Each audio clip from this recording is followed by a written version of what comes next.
देखो हम लोग का जो इमेज फॉर्मेशन था, मतलब जो प्रतिबिंब बन रहा था किसी वस्तु का किसी दर्पण के लिए, और दर्पण में अवतल दर्पण की 6 कंडीशंस और उत्तल दर्पण की 2 कंडीशंस हमने डिस्कस कर ली थी। ठीक। और एक छोटा सा फॉर्मूला जो किसी भी मिरर के लिए लगता है, और वो जो फॉर्मूला था वो था 1/f बराबर 1/v प्लस 1/u। ठीक। इस फॉर्मूले को हमने अवतल दर्पण से एक इमेज बनाई थी, जो इमेज कैसी थी, इसी तरफ, मतलब वास्तविक वाली चीज थी। ठीक।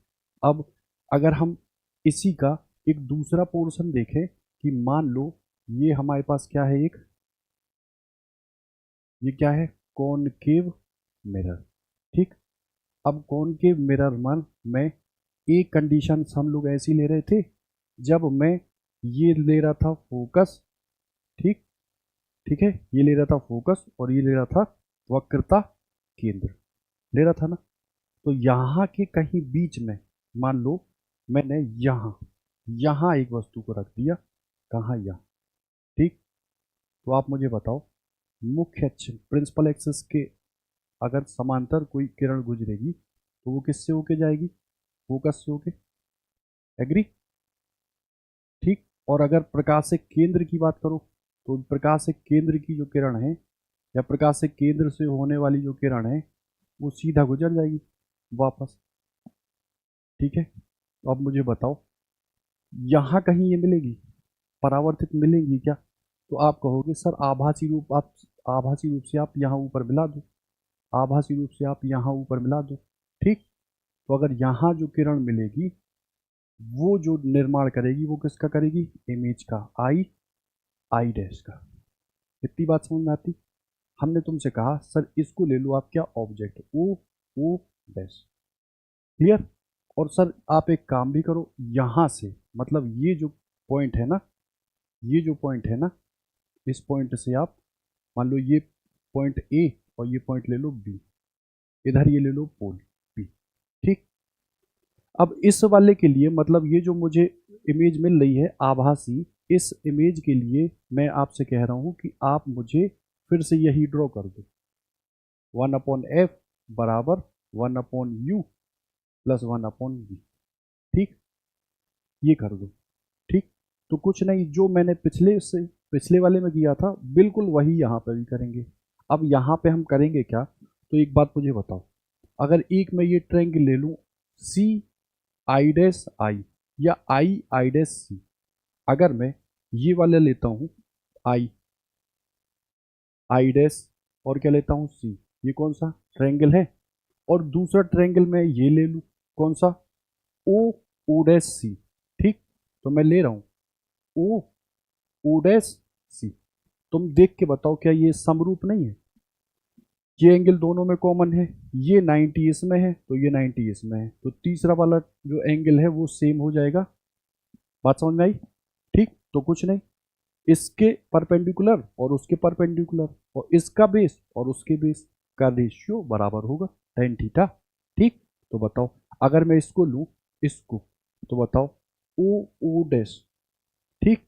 और इधर क्या आएगा, आई आई डैश बराबर, इस वाले त्रिभुज के लिए देखो मैं ओ सी ले लूं, ओ सी, बताओ, ओ सी बेस लिया, और इस वाले त्रिभुज के लिए तो तुम कहोगे आई सी, कितना, आई सी।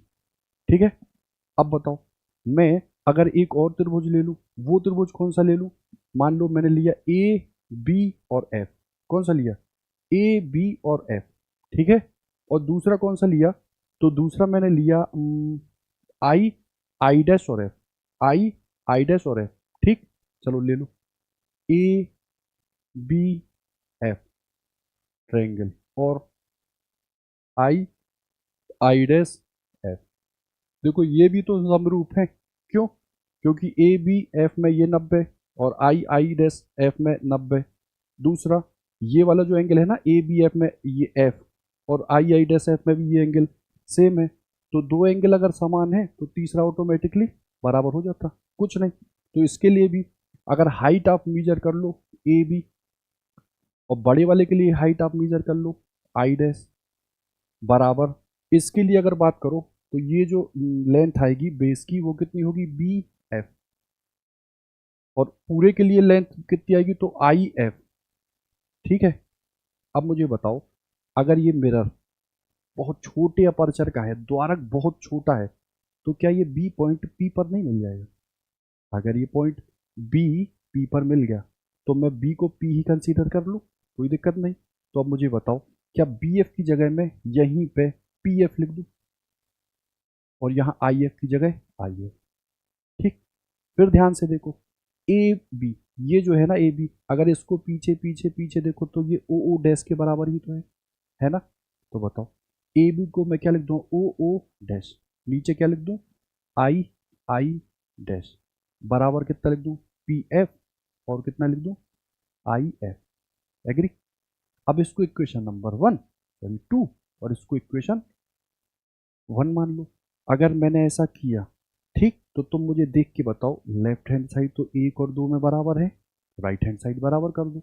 अगर राइट हैंड साइड को मैं बराबर करता हूं तो मुझे देख के बताओ, यहीं लिख दूं, बताओ, ओ सी अपॉन में आई सी बराबर में पी एफ और बटे आई एफ। ठीक, अब बताओ, ओ से, ध्यान देना, ओ से सी तक की अगर मैं इमेज को लेता हूं, ओ से सी तक की इमेज को लूं, ठीक है, तो क्या मैं इतनी पोर्शन को पोल से पीसी से, मतलब पोल से इसको और पोल से ऑब्जेक्ट को घटा दूं? देखो, अगर मुझे ये डिस्टेंस चाहिए ओ सी इतनी, तो क्या मैं पूरी डिस्टेंस में से इतनी डिस्टेंस को घटा दूं तो मुझे मिल जाएगा क्या, ओ सी। अब बताओ, पूरी डिस्टेंस अगर पोल से नापो तो ये क्या है, वक्रता केंद्र ही है, और पोल से वक्रता केंद्र तक की दूरी को मैं वक्रता त्रिज्या बोलता हूँ। पोल से लेफ्ट में है तो ये क्या ले लूंगे, माइनस के आर, तो मैं यहाँ लिख दूँ माइनस का आर। ठीक है, और माइनस के आर में से किसको घटा दें हम, पी से ओ तक की दूरी को, पी से ओ तक, और इसको क्या बोलते हैं, यू, ऑब्जेक्ट तक की दूरी को क्या बोलते हैं, यू। पोल से लेफ्ट हैंड साइड में है तो माइनस ले लो, तो ये ले लो माइनस और ये ले लो माइनस का यू अपॉन आई सी। आई सी देखो, ये है आई और ये है सी। अगर इसको ब्रेक करना चाहो तो पोल से इमेज तक की दूरी ले लो और पोल से सी तक की दूरी ले लो और दोनों को जोड़ दो। ठीक, बताओ, पोल से अगर इमेज तक की दूरी को लूंगा तो ये क्या है, इस तरफ यानी कि प्लस, और ये सी क्या है, इस तरफ यानी माइनस। तो अगर मैं ध्यान से लिखूं इसको, आई सी को, तो मैं क्या लिख सकता हूं, सीधा वी प्लस के, वी प्लस के, और ये है वक्रता त्रिज्या, तो मैं यहां माइनस का आर लिख दूं, बराबर पी से एफ तक की दूरी को मैं फोकस बोलता हूं, पोल के लेफ्ट है तो मैं यहां पे माइनस के एफ लिख दूं। ठीक, और आई एफ ये है, कहाँ गया, आई एफ, तो बताओ, फिर पी एफ और आई पी को जोड़ दो, तो पी एफ को मैं अब सीधा लिख रहा हूं माइनस का एफ, और देखो ये इमेज इधर बन रही है ना, तो प्लस के वी। एग्री? साइन रख दिया मैंने केवल। अब बताओ, इसी को मैं अब और आगे बढ़ाऊं तो देखो, देखो आर बराबर, जानते हो कितना होता है, फोकस का दुगना, रख दूं मैं यहाँ, तो 2f प्लस के यू वी, और देखो ये माइनस का आर है ना, तो माइनस का यहाँ 2f हो जाएगा, बराबर माइनस का एफ ये हुआ, माइनस का एफ ये हुआ, प्लस का वी ये हुआ। एग्री? अब बताओ, गुणा कर दो, माइनस का पहले गुणा करो इधर, तो 2f स्क्वायर माइनस के यू एफ, अब वी का करो, तो माइनस के 2f वी प्लस के यू वी, बराबर एफ का गुणा इधर करो तो माइनस के वी एफ और प्लस के 2f स्क्वायर। ठीक है, 2f स्क्वायर कहीं है, ये है। ठीक, अब बताओ, 2f v ये है, ठीक, तो उधर ले जाओ, तो 2f v प्लस का हो जाएगा, ये vf को हटा देगा। ठीक, तो उधर कितना बचेगा, देख लो, uv बराबर 2f v, ये माइनस की भी उधर गया तो क्या, प्लस का uf माइनस के vf, एक vf, दो में से एक vf चला गया तो कितना बचा, vf प्लस के uf, और ये क्या बचा, uv। क्या मैं uvf से भाग दे दूं, क्या मैं यू वी एफ से भाग दे दूँ? U F V F U V, बताओ। 1/f बराबर 1/v प्लस 1/u, खत्म। ठीक, तो चाहे इमेज बन रही हो आभासी या इमेज बन रही हो कौन सी, वास्तविक, दोनों के लिए हम मिरर में 1/v प्लस 1/u बराबर क्या लेंगे, 1/f। ठीक है, इतनी बात है। ठीक है। अब फटाक से तुम ये बता दो मुझे, देखो क्या बता दो, ये बता दो कि लो इस बार मैंने ये ले लिया, ये कैसा मिरर है, ये कैसा मिरर है? आप तुरंत कहोगे सर ये एक उभरा हुआ है, मतलब वहां कॉनकेव गहरा और ये उभरा, तो ऊ से उभरा और ऊ से उत्तल। ठीक, तो अगर इसके लिए मैं फिर से यही ले लूं, इधर ये मैं ले लूं पोल, इसके लिए देखो फोकस कहाँ होगा, ये, इसके लिए वक्रता त्रिज्या कहाँ होगी, सी ले लो, ये ले लो सी। ठीक, तो वो आप समझ रहोगे ये प्लस का एफ होगा, प्लस का ही आर होगा, क्यों, क्योंकि ये राइट हैंड साइड में पड़ रहा है। अब बताओ, अगर मैं इमेज यहाँ रखूँ, यहाँ तो दो ही कंडीशन है, या तो इनफाइनाइट वाली चीज होगी, इमेज इनफाइनाइट पर रखी होगी, या एक परिमित लेंथ पर ही रखी होगी, हमने मान लिया यहाँ पर कहीं रखी होगी। ठीक, लो रख दो, तो बताओ ये आई, अब इधर तो घुसेगी नहीं। अब देखो भैया ये क्या होगा इसका, पीछे अगर तुम मिलाओ, ठीक, फोकस में ऐसे कर दूं, लो ऐसे मिला दो। ठीक, अब आभासी है तो लो ऐसे कर दो, एक काम करो,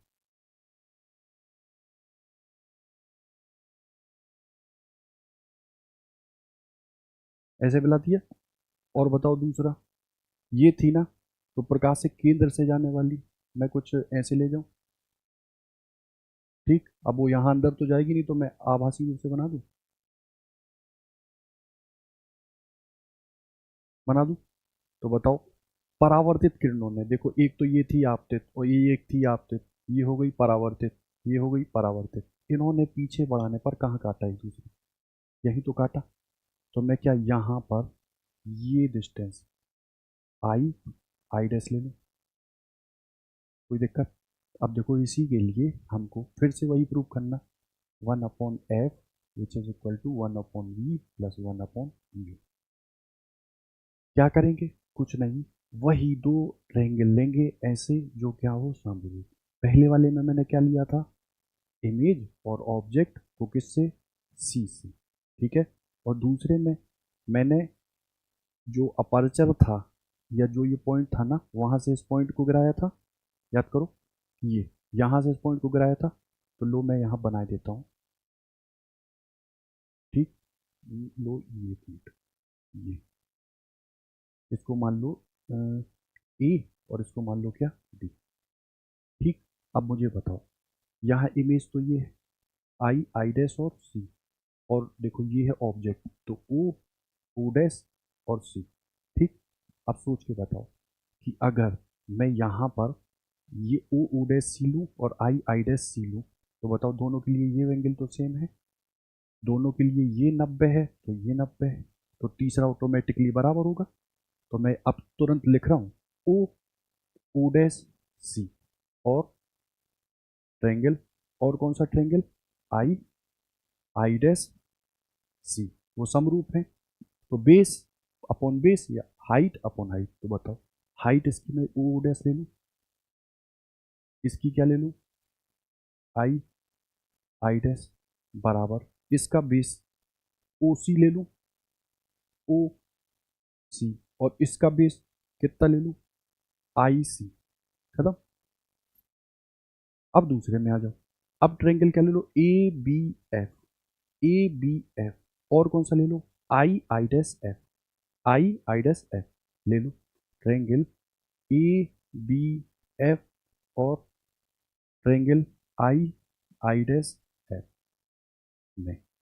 ठीक, वही चीज लगा दूं, बताओ इसका बेस कितना था ऊपर, ए बी, ऊपर लेंथ ए बी, इसकी लेंथ कितनी थी, आई आई डैश, बताओ इसकी वैल्यू कितनी थी बेस की, बी एफ, इसकी वैल्यू कितनी थी इसकी, तो तुम कहोगे आई है ना, बात समझ में आ रही, आई है। अब बताओ क्या ए बी ओ डैश के बराबर है? अगर ए बी ओ डैश के बराबर है तो मैं यही लिख दूं ओ डैश और ये आई आई डैश। अब देखो फिर से, अगर ये इक्वेशन नंबर 2 मान लो तो वही लेफ्ट हैंड साइड दोनों में बराबर है, तो मैं राइट हैंड साइड को भी बराबर कर दूं। अगर मैं बराबर कर दूं, ठीक, तो मुझे देख के बताओ क्या मिलेगा। O C over I C, B F over I F. ठीक, अब बताओ ओ सी क्या है, ओ सी, ओ सी, तो इतनी डिस्टेंस ले लो, मतलब ये माइनस के यू, और उतनी डिस्टेंस ले लो प्लस के आर, क्योंकि यहाँ पर आर क्या है, पॉजिटिव, और यू क्या है यहाँ पे, नेगेटिव। तो मैं लिख रहा हूँ यहाँ पे माइनस का यू प्लस के आर। अब बताओ आई सी, सर ये है आई सी, यहाँ से और यहाँ तक, तो मैं पोल से सी की डिस्टेंस को पोल से आई तक की डिस्टेंस से घटा दूं। सी की डिस्टेंस क्या होती है, प्लस के आर, और आई की डिस्टेंस की बात करो तो इमेज भी राइट हैंड साइड ही बन रही है पोल के, तो प्लस का हो जाएगा। मैं लिख दूं यहाँ वी बराबर बी एफ, बी एफ। अगर इसकी बात करो बी एफ की, तो अगर ये बहुत छोटा अपर्चर रखता है तो बी पी के पास ही होगा, तो बी एफ को क्या मैं पी एफ लिख दूं, और पी एफ को क्या मैं फोकस लिख दूं विद प्लस साइन, तो यहां मैं लिख दिया एफ। अब बताओ आई एफ, ये है आई एफ, तो बताओ आई एफ पी एफ में से क्या पी आई को घटा दूं, आई एफ चाहिए तो पी एफ में से आई पी आई को घटा दूं, तो बताओ पी एफ कितना होगा फोकस, तो मैं प्लस के ले रहा हूं, और पी आई ये इमेज हुई ना राइट हैंड साइड में थी तो माइनस के, ठीक है, कोई दिक्कत। अब बताओ इसका गुणा कर दो, या अब बताओ माइनस का यू, आर बराबर कितना होता है 2f, इधर कितना है 2f, इधर कितना है v, बराबर कितना है f, और इधर कितना है f माइनस v। एग्री?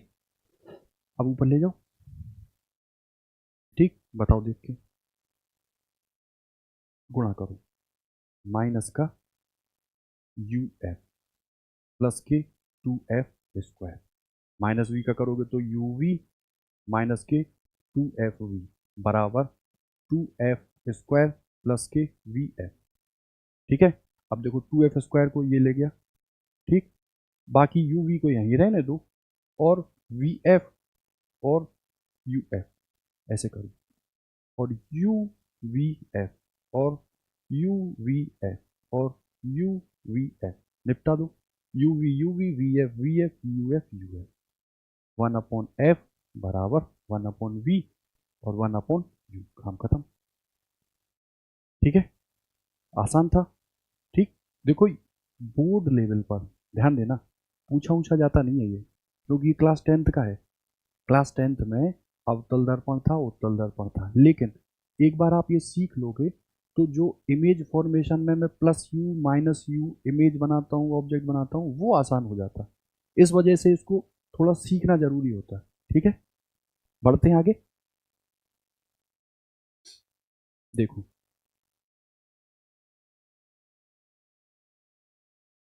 देखो आ,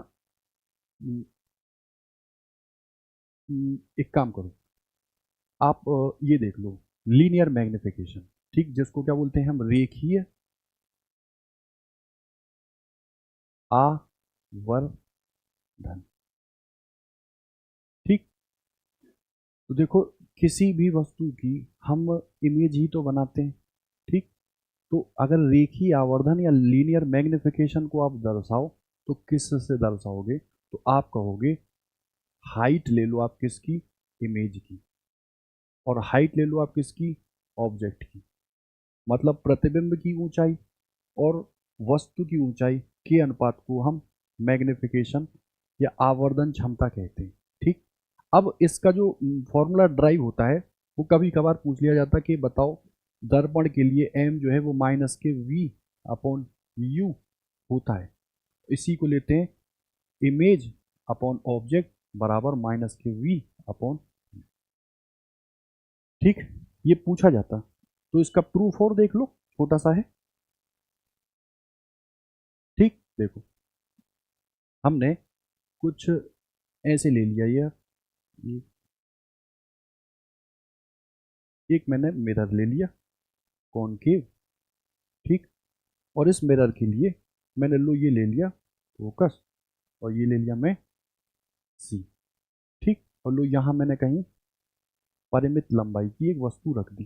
ठीक, अब बताओ अगर इसकी इमेज की हाइट को मैं हाइट ऑफ सॉरी ऑब्जेक्ट को एच ओ रख दूं, ठीक, तो मुझे बताओ, देखो एक तो ये है प्रिंसिपल एक्सेस के अलोंग अगर जो लाइन जाती है वो फोकस से होके गुजरती, लो भैया मैंने ये फोकस से होके गुजार दी। ठीक, और तीसरी प्रॉपर्टी याद करो, तो अगर यहां से मतलब पोल से जो रेज जाती है वो कुछ ऐसे निकल जाती, निकलती, तो बताओ ये एंगल कितना हुआ आई, और ये एंगल कितना हुआ आर। एग्री? ठीक है, अब बताओ हम यहाँ क्या करें, इतना तो चलो हो गया। अब क्या कर सकते हैं इसमें, पहले तो तुम ये बना दो, ये बना दी तुमने आई डैश, और ये बना दी तुमने आई, ये बना दी तुमने ओ, और ये बना दी तुमने ओ डैश। ठीक है, अब इसमें हम क्या करें, तो तुम चलो एक काम कर लो, देखो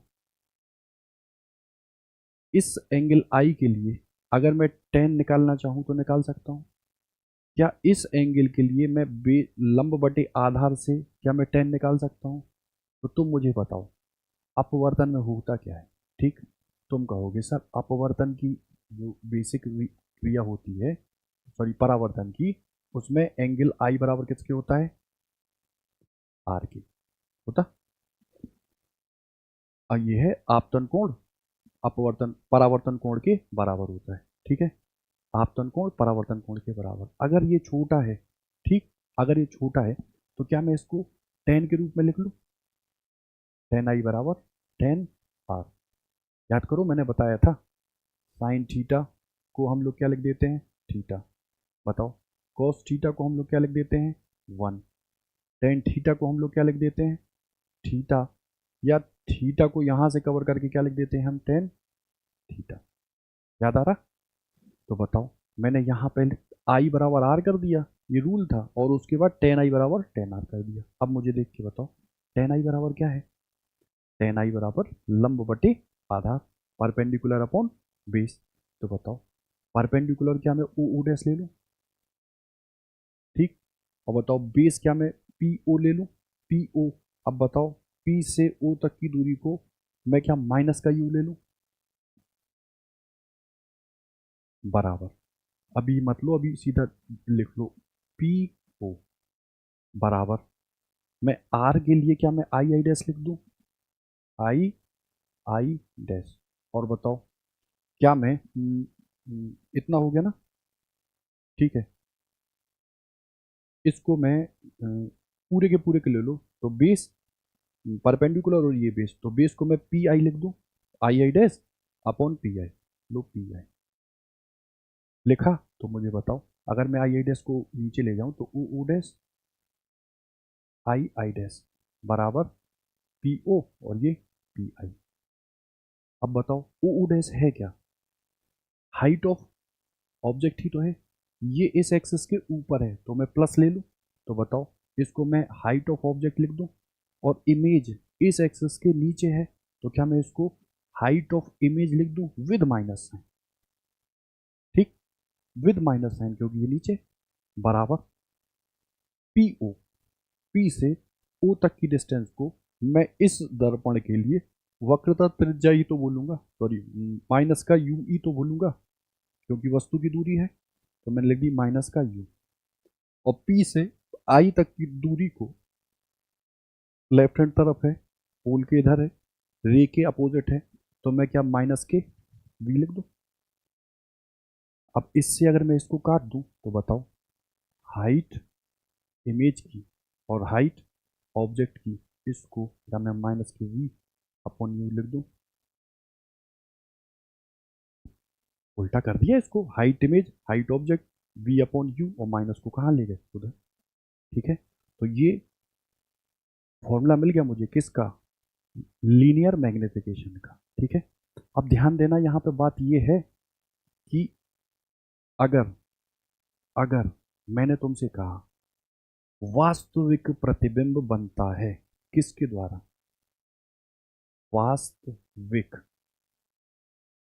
ठीक, कब, अवतल दर्पण के द्वारा, अवतल दर्पण। ठीक, तो तुमको दो तीन चीजें याद रखनी पड़ेंगी। वास्तविक जितने भी बन रहे थे, मान लो यहाँ इनफाइट रख रहे थे तो यहाँ पॉइंट बन रहा था फोकस पर, इनफाइनाइट और सी के बीच में रख रहे थे तो सी और एफ के बीच में नीचे ही तो मिल रहा था, सी पर रख रहे थे तब भी नीचे ही मिल रहा था, सी और एफ के बीच में रख रहे थे तो इनफाइनाइट और सी के बीच में मिल रहा था। याद आ रहा, तो सारे के सारे अगर देखो तो कहाँ मिल रहे थे, नीचे। केवल एक सिचुएशन ऐसी थी जब हमको अवतल के द्वारा जो प्रतिबिंब मिल रहा था वो आभासी और इधर मिल रहा था, इस एक्सिस के ऊपर मिल रहा था। तो अगर मैं तुमसे कहूं इमेज और ऑब्जेक्ट को ले लो, ठीक, तो अवतल में अगर तुम इमेज लोगे तो वो क्या आएगी, माइनस में, और ऑब्जेक्ट को लोगे तो ऑब्जेक्ट हम हमेशा कैसे रखेंगे, यहाँ इस एक्सिस के ऊपर अगर ऑब्जेक्ट की लंबाई को लोगे तो वो क्या आएगी, प्लस, और माइनस और प्लस को अगर लोगे तो एम की वैल्यू कितनी आ जाएगी, माइनस। ठीक, तो इसको ध्यान रखना, एग्री, ये बहुत जरूरी है क्योंकि न्यूमेरिकल में गड़बड़ी हो जाती है। ठीक है, बात समझ में आई, चलो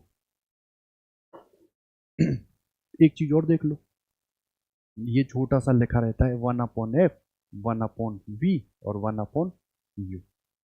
ठीक, एक काम करो, इसमें अगर मैं u से गुणा कर दूं तो u/f बराबर u/v प्लस u/u, इससे इसको हटा दो, बताओ ये कितना बचा, 1 प्लस u/v बराबर u/f।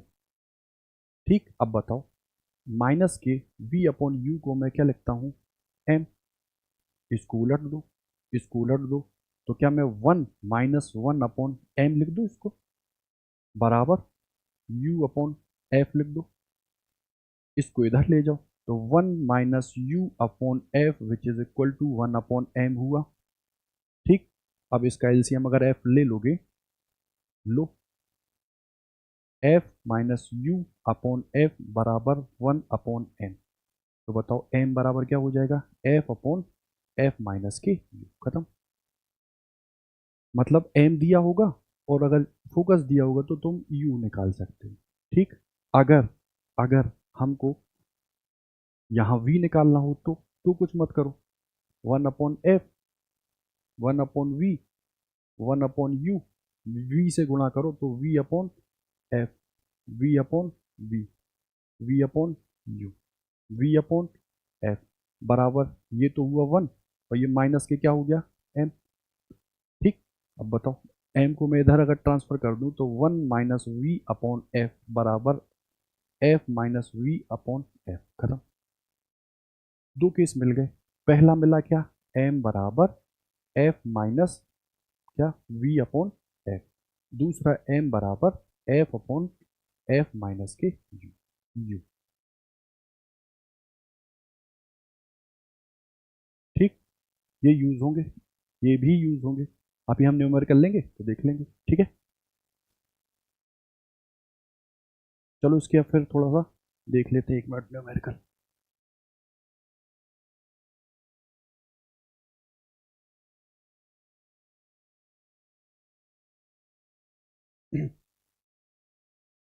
देखो ये हम लोग का रह गया था पेंडिंग में ना, क्या, कि f जो है वो r का आधा होता है, या जो वक्रता त्रिज्या है ना वो 2 टाइम्स के f होती है।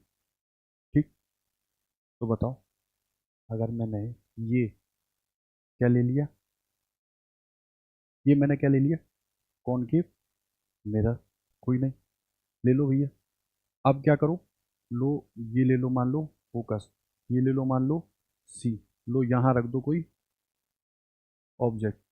ठीक, तो अब मुझे देख के बताना, ऐसे ले जाऊं, फोकस से गुजार दूं, ठीक है। अब क्या मैं यहाँ से कुछ एक ऐसी रे खींच दूं जिसको बोलते हैं हम परपेंडिकुलर, ये ले लूँ मैं आई, ये ले लूँ मैं आर। ठीक, कोई दिक्कत तो नहीं।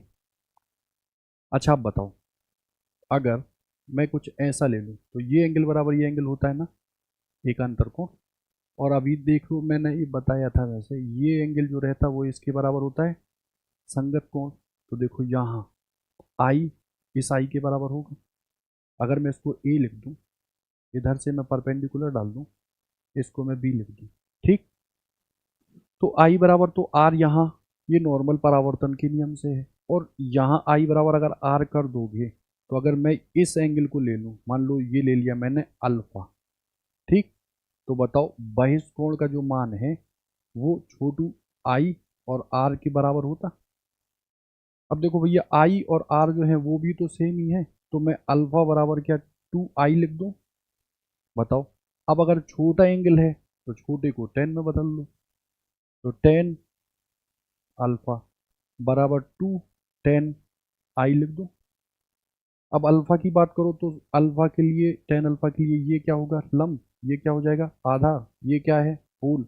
और पोल बी के बिल्कुल बगल में है, क्यों, क्योंकि ये दर्पण बहुत छोटा है, अपर्चर बहुत छोटा है। तो अगर 10 अल्फा को मैं लिखना चाहूँ तो लिखूंगा perpendicular upon base, perpendicular upon base. तो बताओ ए बी, और देखो बेस को मैं अगर लिखना चाहूँ तो क्या मैं एफ बी लिख दूँ, बी एफ लिख दूँ। और बी एफ को क्या मैं अगर बहुत छोटा है तो पी एफ लिख दूँ। यहाँ मैं फाइनल लिख रहा हूँ पी एफ बराबर। ठीक, ये कितना हुआ 2। आई के सामने देखो ये है ना परपेंडिकुलर, तो अगर मैं फिर इसको लिख दूँ ए बी, और बताओ इस आई के लिए यही तो होगा बेस, यही तो होगा बेस। और P से B बिल्कुल बगल में है ना, तो P से B अगर बगल में है तो यार सीधा PC लिख दो। ठीक, PC सीधा लिख दो, और लो भैया PC लिखते हैं। AB से AB को निपटा दो।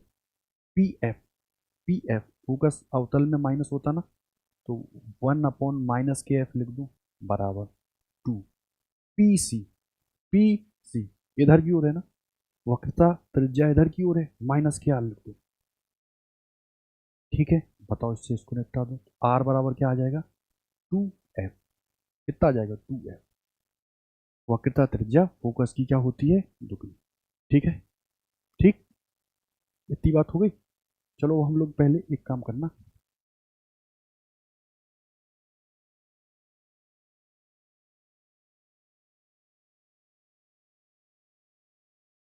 हम लोग न्यूमेरिकल लेते हैं जरा। ठीक है, एक मिनट रुको।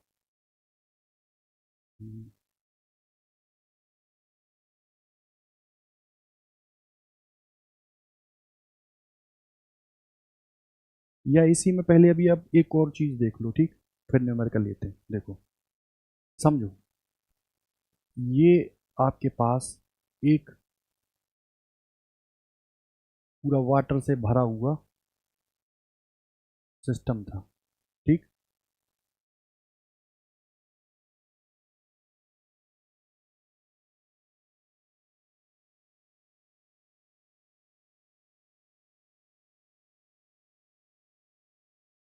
ठीक, अब तुम मुझे बताओ, छोटे में जब हम लोग देखते थे बाल्टी में पड़े हुए शीशे को, या बाल्टी में पड़ी हुई एक रॉड को, तो वो हमको कुछ ऊपर उठी हुई दिखती थी।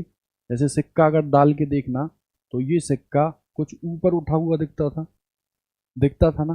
तो अपनी आंखों से देखने पर हमें ये जो सिक्का उठा हुआ दिखता है, तो आंखों से और उठे हुए सिक्के तक की हाइट को हम लोग आभासी गहराई बोलते हैं। क्या बोलते हैं, आभासी गहराई। ठीक, और अगर ये सिक्का इधर उठ के आया यहाँ तक, तो इस बेस से और इस सिक्के तक की हाइट को हम लोग बोलते हैं क्या, विस्थापन। कौन सा विस्थापन, आभासी विस्थापन, आभासी विस्थापन। ठीक, तो इसके लिए हमको नॉर्मल एक फॉर्मूला ड्राइव करना है। ठीक, उस फॉर्मूले के थ्रू हम लोग न्यूमेरिकल बहुत आसानी से कर सकते हैं। ठीक, अब बताओ हम क्या करें। आप कहोगे सर इससे आप एक रे गुजार दो, और इससे आप ये रे भी गुजार दो। तो अगर इधर की बात करो तो ये सीधी निकल गई, लेकिन अगर यहाँ की बात करो तो बताओ, इस यहाँ पे अगर मैं, यहाँ पर अगर मैं, यहाँ पर अगर ये मैं रे गुजारता हूँ, ये रे, तो परपेंडिकुलर अगर मैं बनाऊंगा तो कुछ ऐसा बनेगा ना, बनेगा। तो बताओ, अगर ये सघन माध्यम n1 ले लूँ और ये विरल माध्यम n2 ले लूँ, तो जब प्रकाश की किरण सघन से विरल में जाती है तो अभिलंब से कुछ दूर हटती ना। लो भाई साहब, मैंने मैंने दूर हटा दी ये। ठीक, तो ये एंगल क्या मिला मुझे, आई मिला ना, और ये एंगल क्या मुझे मिला, आर मिला। अब इसको ध्यान देना, इसको क्या मैं पीछे बढ़ा दूं, ये पीछे बढ़ा दूं, ये बढ़ाया, तो बताओ इस रे ने और इस वाली रे ने दोनों परावर्तित रे थी, अपवर्तित रे थी। इन्होंने एक दूसरे को किस पॉइंट पे काटा, इस पॉइंट पे ही तो काटा, काटा। तो बताओ ये इमेज जो बनेगी इसकी वो कहाँ मिलेगी मुझे, यहीं तो मिलेगी। अब अगर मैंने हाइट को क्या ले लिया, कैपिटल एच, और इस हाइट यहाँ से यहाँ तक जो इमेज बनी उसको क्या ले लिया, स्मॉल एच, और ये कैसी है, आभासी, इसको बोल रहे हैं एपरेंट। ठीक, तो मुझे एच एपरेंट और एच में रिलेशन निकालना।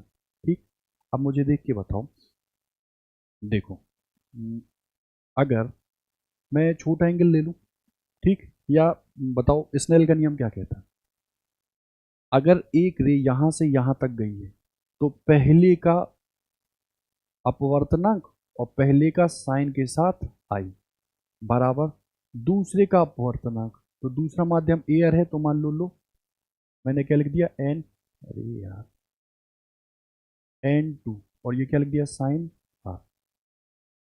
इतनी बात समझ में आई।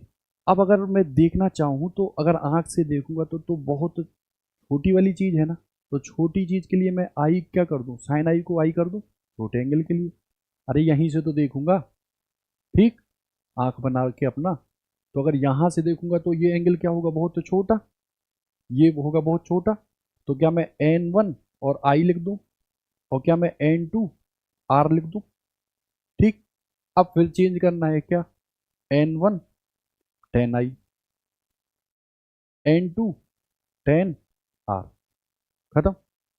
ठीक है, अब बताओ 10 आई, मैं 10 आई बराबर क्या लिखूं, ध्यान देना, अगर मैंने यहां तक की डिस्टेंस को x माना, ठीक, तो बताओ आई के लिए ये x है तो ये भी तो x होगा, तो 10 आई बराबर मैं n1 और यहाँ कितना लिख दूं, x है ये, तो लंब मतलब ये, और आधार की बात करूं तो यहाँ से और यहाँ तक का पूरी हाइट कितनी है, h, ये h बराबर जो माध्यम है जिसमें गई, यहाँ से मैं देख रहा हूँ वो कितना है, n2 और r। अब 10r कैसे आएगा, तो अभी हल देखो, मैंने तुमको बताया, पता है ना, जितना ये एंगल उतना ही ये एंगल, देखो जितना ये एंगल उतना ही ये एंगल, हुआ संगत कोण। तो बताओ r बराबर 10r बराबर, ये हुआ लंब और ये हुआ आधार। लंब कितना ले लिया मैंने, x, और आधार को मैंने कितना लिए ले, h एपरेंट लिया, लिया ना। तो बताओ x से x को उड़ा दो, हमको हाइट चाहिए एपरेंट, h एपरेंट बराबर कितना मिलेगा, n2 h अपॉन n1, खत्म। ठीक, मतलब ऊपर से अगर मैं कोई चीज देखता हूं तो जो मुझे उठी हुई दिख रही है वो हाइट ले रहा हूं मैं, h एपरेंट, ठीक है। और अगर मैं बात करूं नीचे से कितनी दिखेगी, नीचे से कितनी, तो तुम कह दोगे एच एपरेंट में से, मतलब एच में से भाई साहब एच एपरेंट को घटा दो, तो एच तो लिया आपने ये माइनस के n2 h अपॉन n1, ठीक है। तो ये क्या मिल जाएगा, h कॉमन ले लो, 1 माइनस n2 अपॉन n1, खत्म काम। ठीक, हमको इतना याद नहीं रखना, हमको केवल ये याद रखना है जिस माध्यम से हम देख रहे हैं उस माध्यम क्या क्या लेना है, अपवर्तनांक, और जिस माध्यम से वस्तु से रेज निकल के कहाँ जा रही है, बंदे की आंख पर। ठीक, इतनी बात समझ। ठीक है।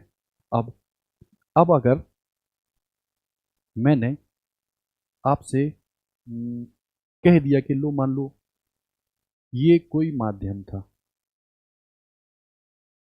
ठीक, ये अलग है, ये अलग है, ये अलग है और ये अलग।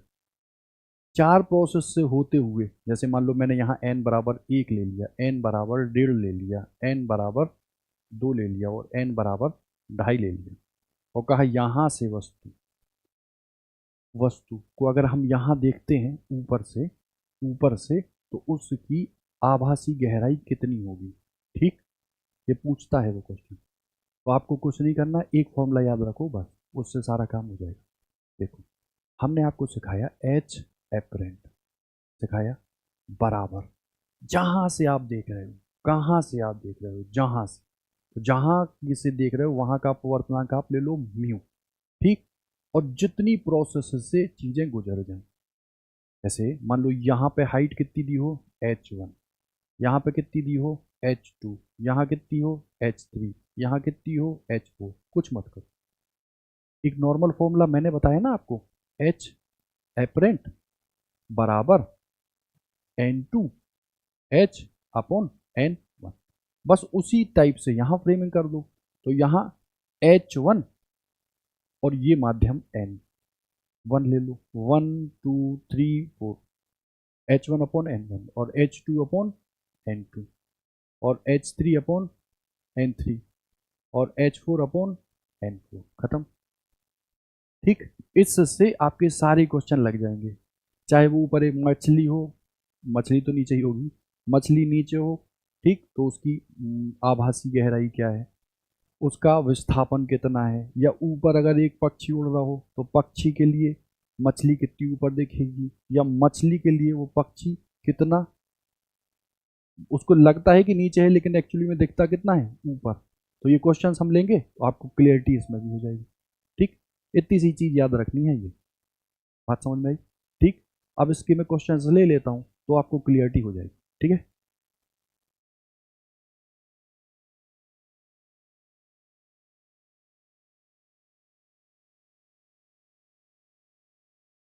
हाँ, तो एपरेंट हाइट तक हम लोग पहुंच गए थे। एपरेंट हाइट मतलब आभासी गहराई। ठीक, जो हमको ऊपर से देखने पर किसी भी जल में स्थित वस्तु की दिखती थी। ठीक, इतनी बात हो गई थी। और वहां पे जो हमने नॉर्मल निकाला था तो वो केवल इतनी सी बात निकाल ली थी कि ये जो आभासी गहराई है ना, जिसको हम लोग क्या बोलते थे एच, और क्या लेते थे एपरेंट। ठीक, तो ये जो आती थी, ये आती थी सर n2, नीचे n1 और ये h। ठीक, जहाँ n2 होता क्या था, तो देखो यहाँ मान लो ये वाटर वाली बॉडी है, इस बॉडी में अगर कोई भी वस्तु स्थित है तो इसके जो रिफ्रैक्टिव इंडेक्स है उसको क्या लेते थे हम n1, और जहाँ से हम देखते थे उसको क्या लेते थे हम n2। मतलब n2 वो माध्यम है जहाँ से हम किसी वस्तु को देख रहे हैं। ठीक है, इतनी बात थी। और इसी में हमने आगे आपको क्लियर बताया था कि मान लो यहाँ अलग अलग माध्यम हो, ये माध्यम मान लो ये हवा का हो जाए और मान लो ये जल का हो जाए। ठीक, और फिर मान लो जल के नीचे भी कुछ चीज हो जाए, मतलब डिफरेंट डिफरेंट माध्यम हो, तो वहां पर आप कुछ मत करो, सीधा आप ये मान लो कि जो एच एपरेंट है वो हमेशा आप कहोगे ऐसे ले लो म्यू, जहां म्यू वो अपवर्तनांक है जिस माध्यम से हम अपनी आंख से वस्तु को देख रहे हैं। ठीक, म्यू, और साथ में क्या था h1 upon n1, h2 upon n2। ठीक, और डॉट डॉट डॉट करके जितने भी माध्यम आपको लेने हो उतने माध्यम के आप वैल्यू ऑफ हाइट और वैल्यू ऑफ रिफ्रैक्टिव इंडेक्स लेके आप आंसर निकाल लेंगे। ठीक, अभी मैं क्वेश्चंस लूंगा तो और क्लियरिटी आ जाएगी। अब देखो इसी में एक टॉपिक आता है, जिस टॉपिक को हम लोग बोलते हैं, कौन सा टॉपिक, उसको बोलते हैं हम लोग लेटरल डिस्प्लेसमेंट, या हम लोग क्या बोलते हैं पार्श्विक, क्या बोलते हैं पार्श्विक विस्थापन। ठीक, तो भाई ये पार्श्विक विस्थापन में क्या होता है, इस पार्श्विक विस्थापन में अगर हम ये मान लो एक स्लैब ले लें, ठीक, आयताकार कांच का एक टुकड़ा ले लें, और इस पर अगर हम कोई एक रे को इंसिडेंट कराएं, मान लो ये रे गिरी, तो अब अगर यहाँ पर ये रे गिरी तो आप मुझे बताओ, ये अगर मैंने नॉर्मल खींचा तो ये जो कोण है वो कितना था, आई। अब ये अगर विरल है, मतलब ये आपका विरल माध्यम से किस में गई है, कांच में, मतलब सघन में, तो बताओ अभिलंब से अगर अभिलंब की ओर मैं झुका दूं तो कुछ ऐसे गिरा दूं, ये आई गया तो ये आया आर। अब फिर से विरल में आ गई, फिर से कांच से कहा हवा में आ गई, तो फिर मैं इसको अभिलंब से दूर कर दूं, अभिलंब से दूर करूंगा तो लो कुछ ऐसे किया। तो वो कंडीशन, जिस कंडीशन पर ये आपतित, ये अपवर्तित और ये निर्गत, आपतित, अपवर्तित और निर्गत, तो एक ऐसी कंडीशन जिस पर आपकी ये जो इंसिडेंट रे आ रही है ना, जिसको बोलते हैं हम आपतित किरण, कौन सी किरण, आपतित किरण, अगर ये, ठीक, और ये किरण जिसको बोलते हैं हम लोग क्या, निर्गत किरण, क्या बोलते हैं, निर्गत किरण, अगर ये आपतित और निर्गत किरण एक दूसरे के क्या हो, पैरेलल, ये किरण इस किरण के क्या हो, जस्ट पैरेलल, तो ये जो कंडीशन है, इस कंडीशन में अगर हम इसको आगे बढ़ाते हैं, और चूंकि ये जो है वो आपतित है, ये जो दोनों किरण है क्या है, समांतर, तो इसकी जो डिस्टेंस है उसको मैं क्या लेता हूँ, डी, और इसी डिस्टेंस को हम लोग बोलते हैं पार्श्विक विस्थापन। क्या बोलते हैं इसको, पार्श्विक विस्थापन, ठीक। तो इसका छोटे एंगल के लिए दूसरा फॉर्मूला निकलता है और बड़े एंगल के लिए दूसरा फॉर्मूला निकलता है, ठीक। तो एक बार प्रोसेस आप समझ लो, तो उस प्रोसेस को आपको आसानी हो जाएगी क्वेश्चंस को सॉल्व करने में, ठीक। आप मुझे देख के बताओ, क्या मैं इनकी नंबरिंग कर दूं, मान लो मैंने लिखा इसको ए, इसको लिखा बी, इसको लिखा सी, इसको लिखा डी, ठीक है, इतनी बात है, ठीक। अब एक काम करो, काम क्या करूँ आप, देखो ये आई था, ये हो गया है आर, तो बताओ ये कितना बचा, आई माइनस आर, बचा ना, क्योंकि ये आई है तो ये पूरा का पूरा क्या होना चाहिए, आई। अब मैं एक ट्रायंगल ले लूँ, कौन सा, लो मान लो ये ले लो, ऐसे बढ़ा दो, ठीक। तो ये हो गया आपका, मान लो पी, ये ले लो क्यू, और ये ले लो आर, तो बताओ क्या ट्रायंगल पी क्यू आर में, ठीक, अगर इसकी डिस्टेंस को मैंने डी लिया और इसकी मोटाई या थिकनेस को मैंने टी लिया, तो तुम मुझे बताओ ट्रायंगल पी क्यू आर में क्या मैं साइन आई माइनस आर ना लगा दूं, साइन जीटा बराबर परपेंडिकुलर अपॉन लंबटी कर्ण, परपेंडिकुलर अपॉन ये क्या बोलते हैं इसको, हाइपोटेनियस, निकाल दूं तो ये परपेंडिकुलर कितना है, स्मॉल डी, और ये अगर मैं बात करूं तो अगर ये, ध्यान देना, ये कितना है डी, ये कितना है डी, है ना, और ये कितना है टी, है ना, तो इसकी अगर मैं बात करूं तो मैं सीधा इसको लिख दूं, डी स्क्वायर प्लस के, ये चाहिए ना, ये चाहिए, तो ये बराबर कितना हो जाएगा, ये है लंब, ये है कर्ण और ये है आधार, यही तो है। तो साइन थीटा बराबर लंब बटे कर्ण, साइन थीटा बराबर लंब बटे कर्ण, क्या कर्ण दिया, नहीं दिया तो छोड़ो, कर्ण नहीं दिया तो भाई नाम लिख लो उसका, कोई दिक्कत नहीं, इस नाम को मैं क्या दूं, पी क्यू, पी क्यू, तो अब बताओ पी क्यू बराबर कितना आ जाएगा, पी क्यू बराबर आ जाएगा, या अभी लिखा रहने दो, ऐसे ही लिख दो, इक्वेशन एक ले लो, ठीक। अब मैंने कहा था ऑप्टिक्स में मुझे हाइपोटेनियस की जरूरत होती नहीं है, नहीं होती तो हटा दो इसको, कैसे हटाओगे, इसको मैं आगे ड्रॉ कर लूँ। अब बताओ अगर ये एंगल आर है, ध्यान देना, ये एंगल अगर आर है तो आधार तो वही हो जाएगा ए सी, और कर्ण देखो क्या हो जाएगा, पी क्यू होगा। तो अब कॉस के फॉर्मूले को लगाओ, तो कॉस आर बराबर बेस कितना है, वही बेस कितना है टी, और आधार बटे कर्ण को मैं फिर से लिख दूं कितना, पी क्यू, तो इधर से पी क्यू कितना निकल गया, टी अपॉन कॉस आर, इसी को मैं लिखता हूँ टी सेक आर, खत्म। इस पी क्यू की वैल्यू उठा के इधर रख दो, तो देखो साइन आई माइनस आर बराबर डी, और पी क्यू को कितना लिख दिया मैंने, डी सेक आर। तो बताओ यहाँ से जो डी की वैल्यू है वो कितनी निकल आई, T sec R sine I minus R. Agree, इस पर तो कोई दिक्कत नहीं।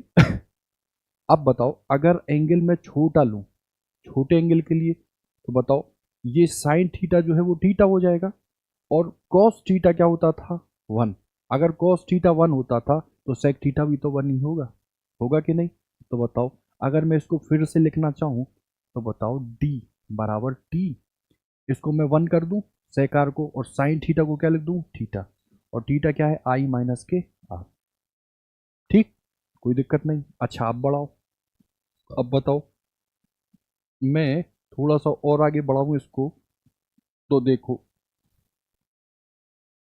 इसको क्या मैं डी लिख दूं, इसको क्या मैं टी लिख दूं, आई को मैं कॉमन ले लूं, यहां से one minus R upon I बचा। एग्री। अब बताओ किरण कहाँ से गिरी थी, यहाँ, कहाँ तक आई थी, यहाँ। मैं ले लूं फिर से स्नेल के लॉ को, तो अगर यहाँ का अपवर्तनांक मैं हवा का n1 ले लूं, और ये साइन आई ले लूं, तो ये n2 और ये साइन आर ले लूं। n1 हवा के लिए 1 लिया, और साइन आई की वैल्यू लो अभी लिख दो साइन आई। ठीक, n2, इस माध्यम को मैंने मान लो अपवर्तनांक n ले लिया, n, और ये क्या हो गया साइन, ये क्या हो गया आर। हुआ। छोटे एंगल के लिए आई बराबर आर, तो आई बराबर एन आर। तो यहां से अगर मैं निकालना चाहूं कि, निकाल दो, आर अपॉन आई चाहिए ना, आर अपॉन आई, ऐसे ले लो, आर अपॉन आई बराबर, ये एन इधर चला जाएगा, वन अपॉन एन। तो बताओ डी की जो वैल्यू आ गई वो आई टी, ठीक है, one minus R upon I की वैल्यू क्या है, वन अपॉन एन। खत्म। तो ये हुआ कब, जब एंगल क्या हो, छोटा, मतलब थीटा लगभग 5 डिग्री या उससे कम हो, तो मैं ये फॉर्मूला लगाऊंगा, और अगर मैंने थीटा को बढ़ा लिया तो डी बराबर T sec R sine I minus R. ठीक है, ये हो गया हम लोग का लेटरल डिस्प्लेसमेंट। एग्री। अब देखो एक तो हुआ आपका आभासी गहराई, और एक हुआ आपका लेटरल डिस्प्लेसमेंट। ठीक, और इसी के आगे मोस्ट इंपॉर्टेंट टॉपिक आता है जिसको हम लोग बोलते हैं क्रिटिकल एंगल, जिसको बोलते हैं हम लोग टोटल इंटरनल रिफ्लेक्शन, पूर्ण आंतरिक परावर्तन। ये भी आपके बहुत इंपॉर्टेंट टॉपिक होते हैं, तो इनको भी हम थोड़ा सा डिस्कस करके और सीधे आपके हम क्वेश्चंस लेते हैं। ठीक, देखो आपसे मैंने बताया ये एक चेंज करने वाला, मतलब यहाँ माध्यम कुछ और है और यहाँ माध्यम कुछ और। ठीक, या आप ऐसे लिख लो कि ये माध्यम क्या है, सघन। ठीक, और ये माध्यम क्या है आपका, विरल। ठीक, तो अगर कोई रे, जो प्रकाश की रे है, वो सघन माध्यम से कहाँ जाए, विरल में। ठीक है, मतलब रेयर से डेंसर से कहाँ चला जाए, रेयरर में। ठीक, छोटा सा लिख रहा हूँ सघन, और ये लिख रहा हूँ विरल। ठीक, अगर ऐसा होता है तो आप करो, आपने सर ऐसे बनाई, ये किरण सघन से कहाँ गई, विरल में। तो जब सघन से विरल में जाएगी तो अविलंब से दूर हटती है ना, हट जाने दो। तो अगर इसको मैं आई ले लूं, ठीक है, अविलंब से आपतित किरण ने ये, तो निर्गत किरण ने कुछ ये बनाया। इतनी बात है। अब अगर मैं इस एंगल को थोड़ा सा और बढ़ा दूं, तो अब देखो ये माध्यम क्या था, सघन, ये क्या था, विरल। तो सर कुछ फिर से ऐसी घटना हुई कि ये किरण गई तो ये अविलंब से फिर दूर हट गई, इसको मैंने फिर से ले लिया आई, और इसको ले लिया मैंने आर। ठीक, थोड़ा सा और बढ़ा दो। तो जैसे ही हम थोड़ा सा और बढ़ाएंगे, अब मुझे बताओ क्या ये किरण, क्या ये किरण इस एंगल पर, एक मिनट, क्या ये एंगल इस किरण पर अगर इस तरीके से गुजर जाए, मतलब जिस पृष्ठ पर आपतित हो रही है ना उसी के पैरेलल निकल जाए, तो ये जो आपतित कोण है, इसी को हम लोग क्या बोलते हैं, क्रांतिक कोण। क्या बोलते हैं, क्रांतिक कोण मतलब क्रिटिकल एंगल। यदि कोई प्रकाश की किरण सघन माध्यम से विरल माध्यम में जाती है तो वह कोण जिस पर आप जो अपवर्तित किरण है वो पृष्ठ के समानांतर निकल जाए, ठीक है, पृष्ठ के समांतर, वो कोण क्या कहलाएगा? क्रांतिक कोण। इसको किससे दर्शाओगे? सी से, ठीक। अच्छा इधर बताओ, अगर मैं इसको n1 ले लूं और इसको n2 ले लूं तो मुझे बताओ, स्नेल का नियम कहता है sine one sorry n1 sine I बराबर n2 साइन आर। सेम यहां पर होगा, लेकिन अब मुझे यहां बताओ, n1 अगर मैं इसे मानूं और n2 अगर मैं इसे मानूं तो बताओ n1 साइन आई बराबर n2 साइन आर, ठीक। अब बताओ अगर n मैं सघन के इसको n ले लूं तो यहाँ साइन आई हुआ और आई किसके बराबर हो जाए? क्रिटिकल एंगल, क्रांतिक कोण के बराबर। तो मैं साइन सी ले लूं। n2 अगर मैं एयर लेता हूं तो एयर के लिए मैं n2 कितना ले लूं? 1, और r की वैल्यू यहाँ कितनी हो जाएगी? 90। देखो ये है अभिलंब और ये है निर्गत किरण या अपवर्तित किरण। तो बताओ साइन 90 में लूं तो साइन 90 तो 1 होता, तो बताओ एन की जो वैल्यू है वो कितनी निकल आई? 1/sin c। एग्री? इसका मतलब अपवर्तन जो ये हो रहा ना, अगर क्रांतिक कोण की बात करो तो 1/sin ऑफ क्रांतिक कोण इक्वल टू क्या होगा? विरल माध्यम का अपवर्तन, सॉरी सघन माध्यम का अपवर्तनांक। क्लियर है? इतनी बात समझ में आई? आपतन कोण का वह मान जिस पर अपवर्तित जो किरण है वो माध्यम में सीधी निकल जाती है उसको हम लोग क्या बोलते हैं? क्रांतिक कोण, ठीक।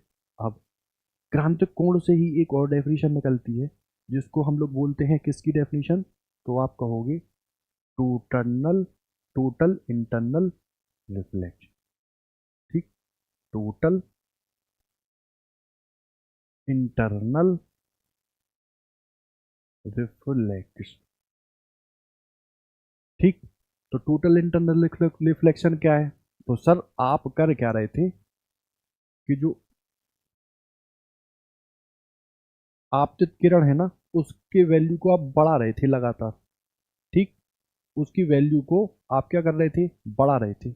हमने एक ऐसी वैल्यू कर दी कि वह क्रांतिक कोण से क्या हो गई? थोड़ी सी ज्यादा, क्रांतिक कोण से थोड़ी सी ज्यादा। मान लो ये था, ठीक, ध्यान देना, ये था और इसकी वैल्यू क्या थी? आई, और ये थी क्रांतिक कोण सी के बराबर, तो ये रे सीधी निकली थी। अब थोड़ा सा चेंज कर दिया, चेंज ये किया कि भैया इस कोण को थोड़ा सा बढ़ा दिया। अगर थोड़ा सा बढ़ाओगे तो अब ये किरण बताओ कहाँ जाएगी? खुद सोच के बताओ। अगर ये ऐसी गई, अगर ये ऐसी गई इसी, तो बताओ ये तो हुआ आई। अब उधर ना जाके इधर जाएगी, इधर जाएगी तो उसी माध्यम में तो लौट रही है। अब उसी माध्यम में अगर लौटेगी तो भैया क्या हो जाएगा? परावर्तन। एक माध्यम से दूसरे माध्यम में जाए तब तो अपवर्तन, लेकिन उसी माध्यम में लौट आए तो वो क्या है? परावर्तन। तो ये क्या हो जाएगा? आई बराबर आर, ठीक।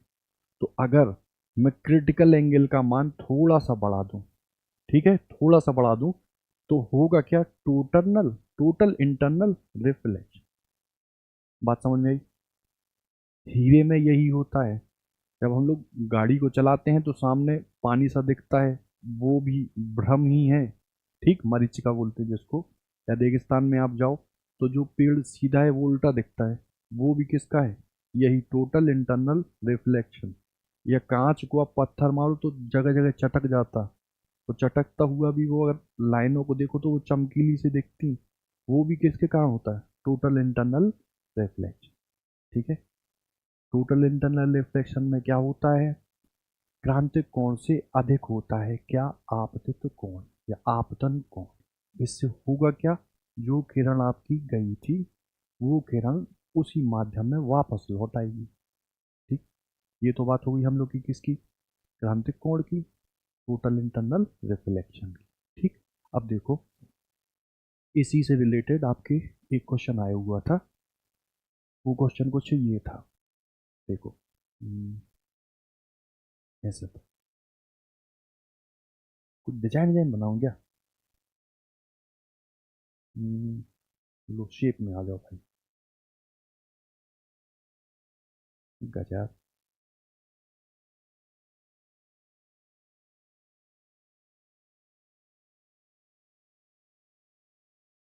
हम्म,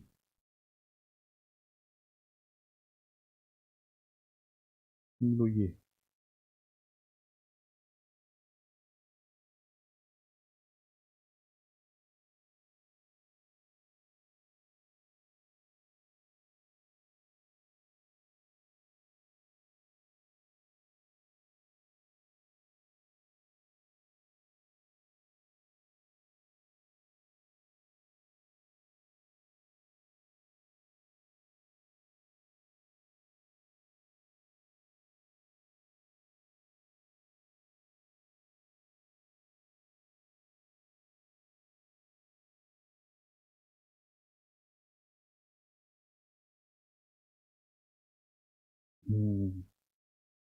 अच्छा चित्र बन गया। चलो देखते हैं तब। देखो।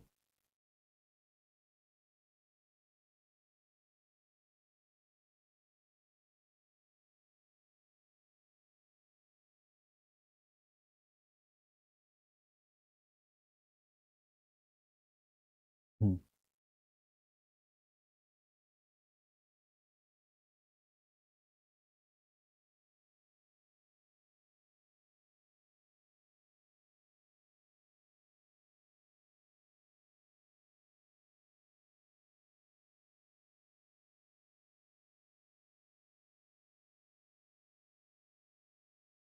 लो, ऐसे कुछ दिया हुआ था।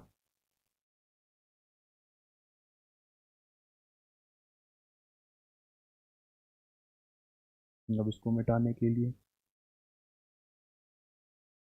चलो भाई क्लीन कर लेते हैं। चलो समझो फटाफट, देखो इधर। हम्म, देखो। हम्म, ये ले लो यार, ये लिया।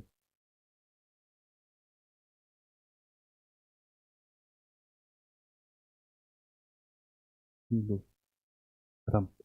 ठीक। उसने क्या किया, फटाफट समझना। उसने कुछ ऐसे किरण को गुजार दिया, देखो ऐसे। ऐसे। ठीक।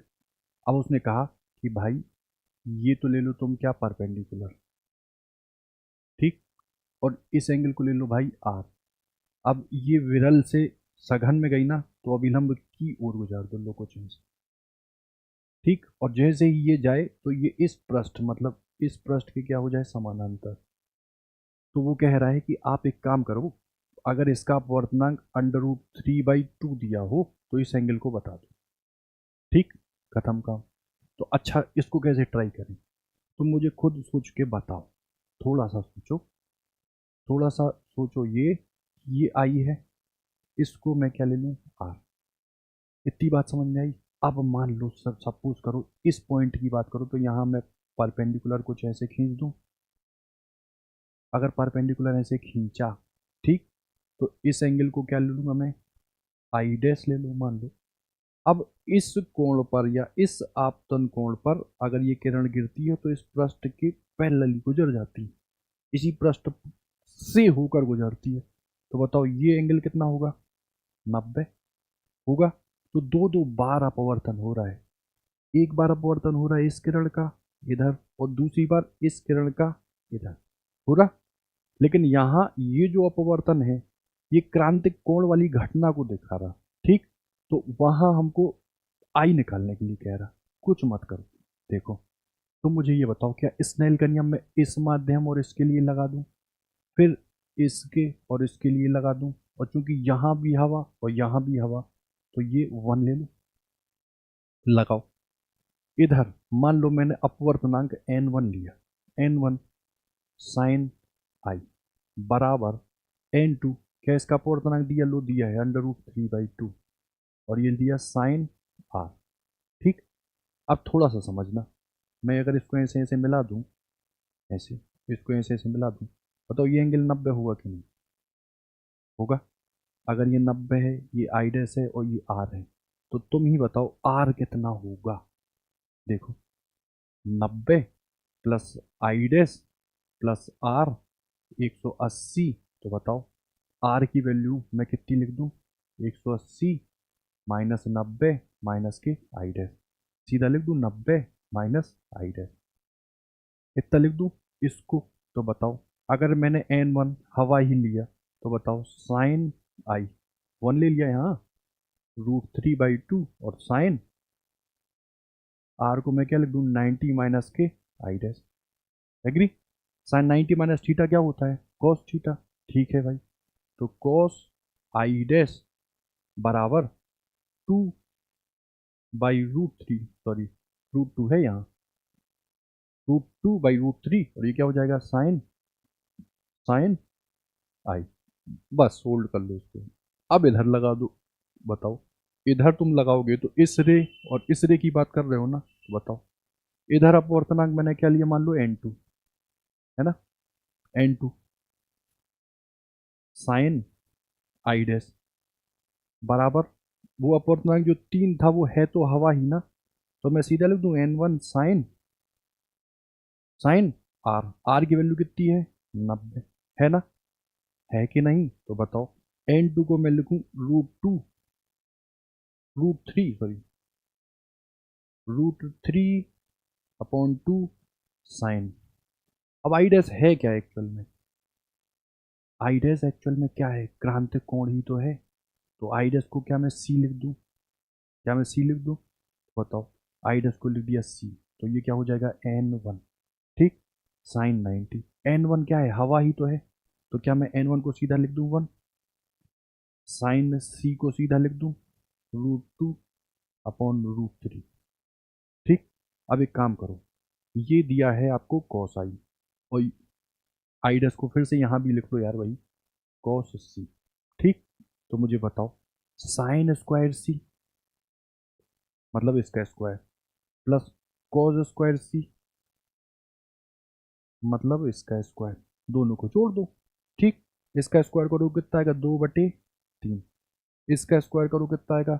2/3 साइन स्क्वायर आई, ठीक है, ये तो 1 होता है, बराबर, इसको अगर मैं देखूं ध्यान से, देखो 1 बराबर 2/3 प्लस 2/3 साइन स्क्वायर आई, इतना आया।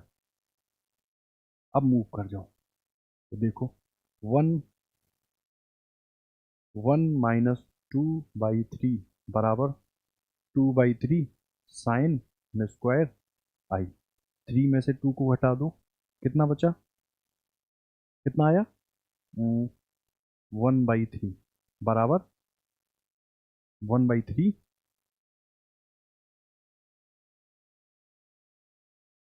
1/3 बराबर 2/3 साइन स्क्वायर आई, 3 से 3 को निपटाओ, तो 2 साइन स्क्वायर बराबर कितना आ गया? 1, तो साइन स्क्वायर आई बराबर कितना आ गया?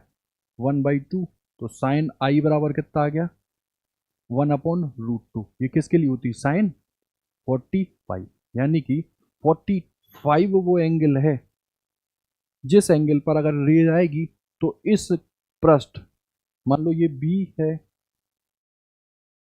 मान लो ये बी है और ये सी है, तो बी सी के बिल्कुल समानांतर गुजर जाएगी, बी सी से होके ही गुजरेगी, ना इस माध्यम में ना इस माध्यम में। कुछ नहीं मैंने किया, 2 बार स्नेल का लॉ लगा दिया, और एक बार क्रिटिकल एंगल के लिए और दूसरी बार नॉर्मल माध्यम के लिए, ठीक। आई होप आपको ये समझ में आ गया होगा, क्लियर है? आया हुआ है, इस क्वेश्चन को लगा लेना, ठीक है। मान लो मैंने बिल्कुल यही क्वेश्चन रखा और इस क्वेश्चन में मैंने डेटा चेंज कर दिया, ठीक। जैसे मैंने आपसे कहा ये, मैंने आपसे कहा ये, फिर से सेम क्वेश्चन, मैंने आपसे कहा ये मैंने रे गुजारी, आपने कहा जी सर,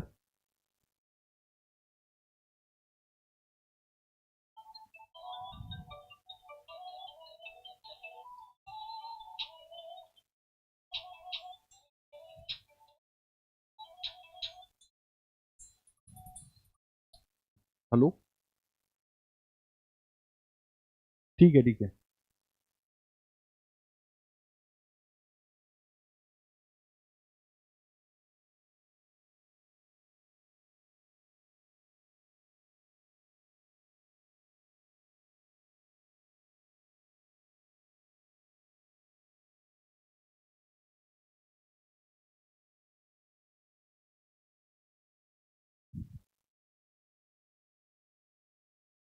जैसे मैंने आपसे कहा, देखो यही क्वेश्चन है, ठीक, ऐसे कुछ था।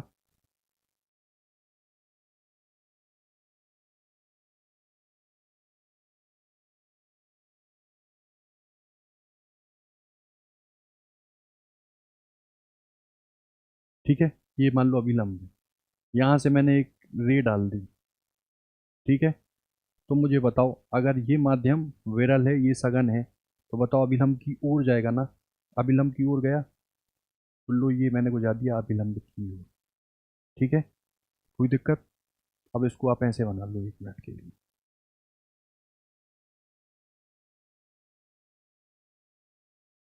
ठीक है, ठीक। इसको जाओ भूल, इसको भूल जाओ, इसको भूल जाओ, ठीक, इसको भूल जाओ। अब वो तुमसे सिंपल कह रहा है क्या, आपने अभी हल जो मैंने एंगल बनाया ना 45, आपने इसको मान लिया 45, ठीक। ये कौन गया, ये आप कहोगे आर, इतनी बात है। इसकी अपवर्तनांक को उसने नहीं दिया, वो कह रहा है कि जो क्वेश्चन आपने बताया है उसी को मैंने उल्टा कर दिया। वो कह रहा है इस माध्यम का आप अपवर्तनांक याद कर दो, एन की वैल्यू बताओ। अगर ये जो किरण गई है ये इस पृष्ठ के समानांतर जाती है, ठीक है, इस पृष्ठ के समानांतर जाती है, ठीक है। कुछ मत करो, सेम वही फॉर्मूला, ये माध्यम 1, ये 2, और ये 3, और ये 3 किसके बराबर है, 1 के। तो बताओ, फिर से लगाओ फटाफट, n1 साइन आई बराबर n2 क्या लगा दो, साइन आर। इतना किया, मुझे देख के बताओ साइन आई की वैल्यू कितनी दी है, 45। लिख दूं मैं सीधा, हवा के लिए 1, तो सीधा साइन 45 लिख दूं, 1/√2 बराबर n2 मुझे निकालना है, और साइन आर, क्या है साइन आर, आप कहोगे इसको आपने बढ़ाया, इसको आपने कुछ ऐसे गुजारा, तो मुझे देख के बताओ, अगर ये है तो ये क्रिटिकल वैल्यू हो गई, क्रिटिकल एंगल सी, और ये कितना हो गया 90। तो अगर इसको मैं लिखूं 90, तो ये कितना हो जाएगा 90 माइनस के सी। आर की वैल्यू कितनी होगी 90 माइनस के सी, क्योंकि तीनों की वैल्यू 180 होती, 1/√2 बराबर n2 साइन, सीधे लिख दूं 90 माइनस सी, 1/√2 बराबर बराबर n2 कॉस सी लिख दूं, तो बताओ कॉस सी बराबर 1/n2√2 लिख दूं, ठीक। अब इसके लिए लगा दो, तो इधर माध्यम क्या था n, और इधर क्या था हवा, फिर लगाओ, तो n साइन सी बराबर बराबर, इसके लिए माध्यम क्या था हवा 1, और एंगल कितना था साइन 90, सीधा लिख दूं, बताओ साइन सी की वैल्यू कितनी आ जाएगी 1/n, एक दो ये हो गया और एक ये हो गया, क्लियर। इसको क्या लिख दूं, n√2, एक और दो का स्क्वायर करके जोड़ दो, खत्म काम। तो स्क्वायर करोगे तो 1, 1 बराबर उधर कितना आ जाएगा 1/2n² प्लस के 1/n², 2n² एलसीएम लोगे तो इधर कितना आ जाएगा 2n² बराबर 3, तो n² बराबर 3/2, तो n बराबर √3/2, यही तो चाहिए था मुझे, ठीक। मतलब इसका अपवर्तनांक √3/2 होगा, √3/√2, दोनों √2 में बंद है, वैसे n का मान होता ही 1 से ज़्यादा है, ठीक है। कोई दिक्कत? तो बताओ, ये भी क्वेश्चन आपका हो गया, ठीक, ठीक है। नेक्स्ट क्वेश्चन इसी से रिलेटेड मैं आपको दिए देता हूँ, ट्राई करना आप, ठीक, फिर हम टॉपिक को आगे बढ़ाते हैं। देखो,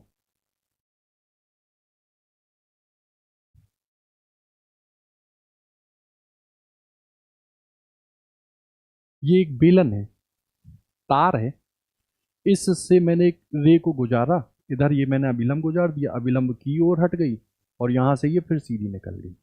ठीक, तो ये एंगल की बात करो तो ये क्या होगा आई, तो ये क्या होगा आर, तो इसकी बात करो तो ये क्या हो जाएगा सी, और ये कितना हो जाएगा 90। ठीक, तो इसके लिए डेटा एटा दिया मान लो इसके लिए कांच के लिए अपवर्तनांक मान लो 1.5 दे दिया उसने। ठीक, तो आई पूछता है मुझसे आई। ठीक, तो करना ट्राई, वैसे मैं ग्रुप पे भेज देता हूँ तो आप लोग ट्राई कर लेना इसको। ठीक, इसके आगे जो लेटरल डिस्प्लेसमेंट है एक क्वेश्चन उसका मैं ले लेता हूँ। ठीक है,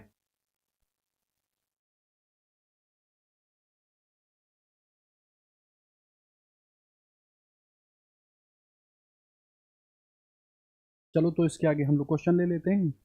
हम्म हम्म, हम्म, हम्म, चलो ये ठीक। हम्म,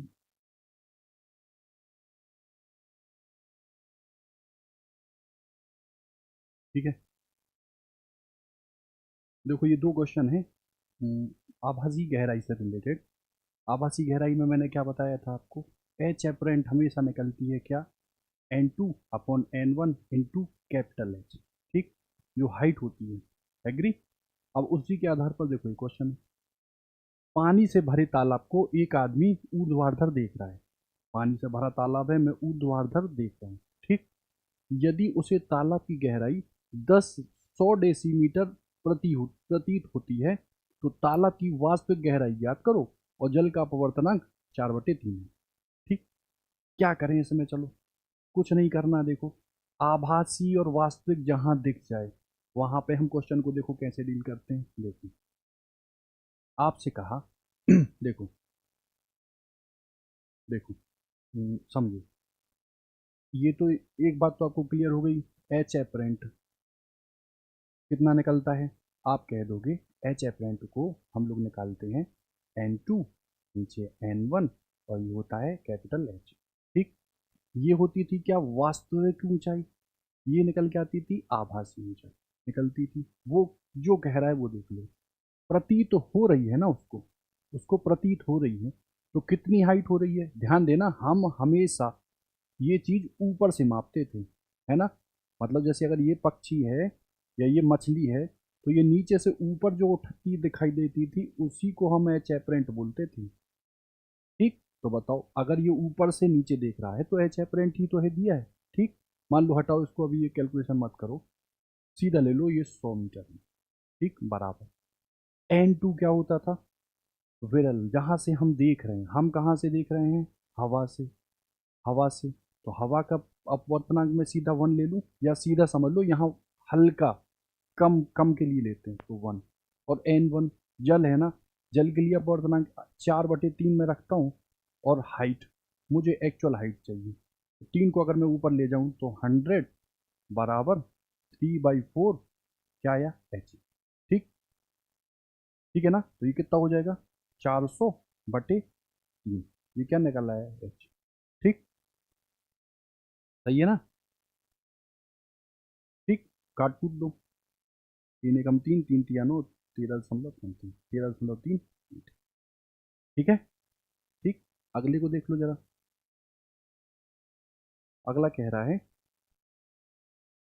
एक मछली है। ठीक, ध्यान देना, उस मछली को उड़ते हुए पक्षी को पानी की सतह से 30 सेंटीमीटर ऊपर देखती है। मतलब ये एक तालाब है।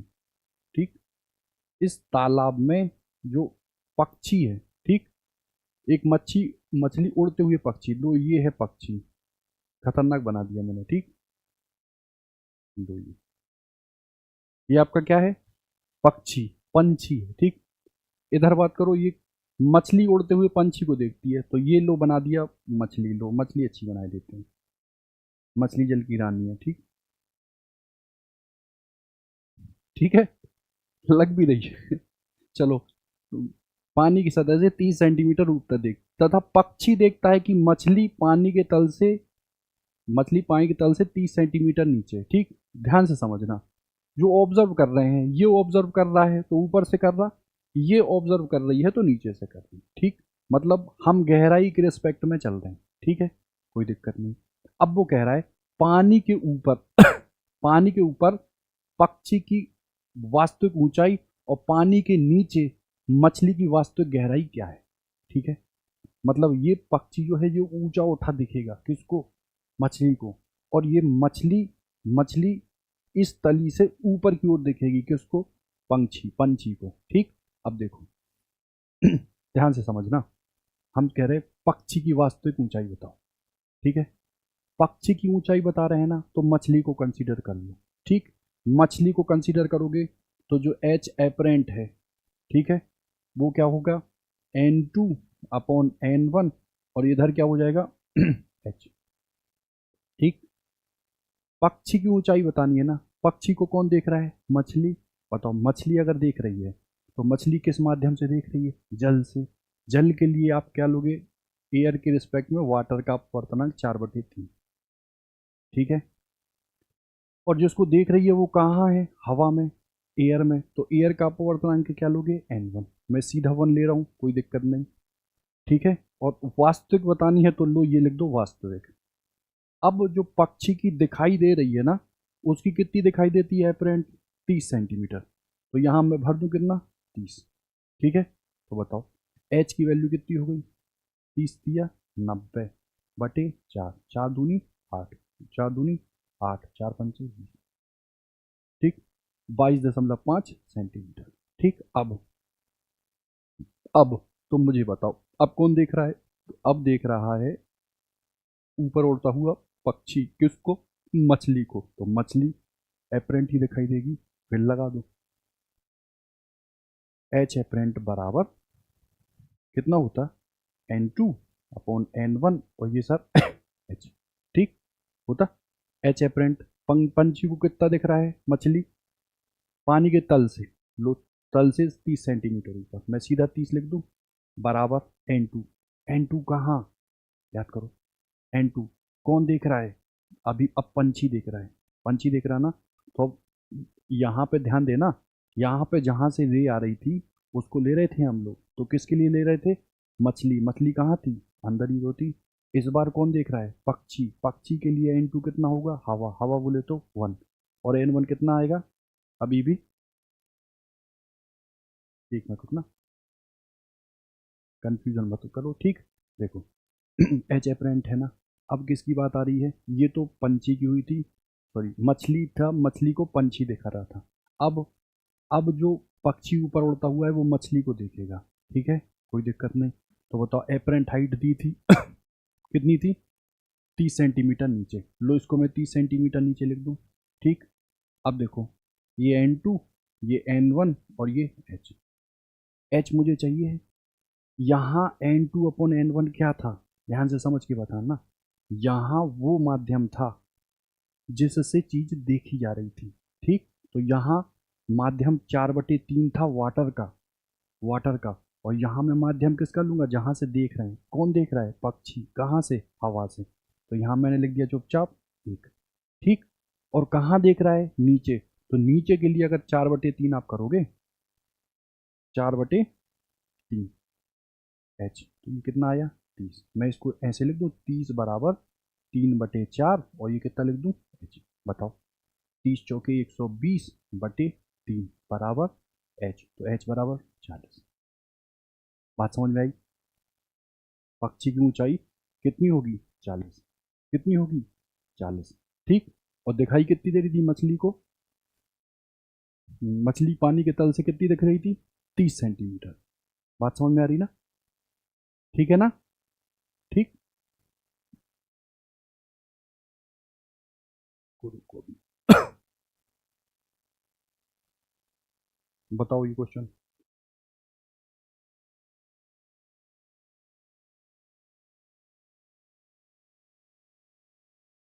बताओ। जल में तैरती एक मछली को वायु में उड़ती एक चिड़िया जल के पृष्ठ से 30 सेंटीमीटर दूरी पर दिखती है। मतलब एक मछली तैर रही है, वायु में वो चिड़िया को देखती है, तो वो कहती है कि हमको पृष्ठ से 30 सेंटीमीटर दूरी पर प्रतीत हो रही, ठीक। चिड़िया की वास्तविक ऊंचाई बताओ, जबकि जल का वायु के सापेक्ष अपवर्तनांक 4/3 है। ठीक, क्या करें? फिर वही एच एपरेंट, ठीक, बराबर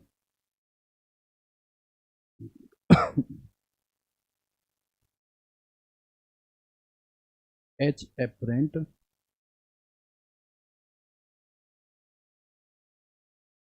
एच एपरेंट बराबर कितना आना चाहिए? स्मॉल ले लूँ, ये ले लूँ n2, ये ले लूँ n1 और ये ले लूँ क्या, ठीक है, इतना ले लिया मैंने। अब कुछ नहीं, फॉर्मूला लगा दो। कौन देख रहा है? चिड़िया जल के पृष्ठ से 30 सेंटीमीटर। ये देख कौन रहा है? मछली को। मछली यानी कि जल में है। जल का अपवर्तनांक कितना ले दो? 4/3। n1 कहाँ? हवा। हवा का अपवर्तनांक कितना ले दो? n। h दिया है क्या? नहीं।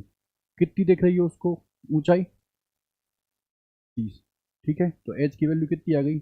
90/4। ठीक है ना? कितनी आ गई? 22.5। ठीक है, अब बताओ।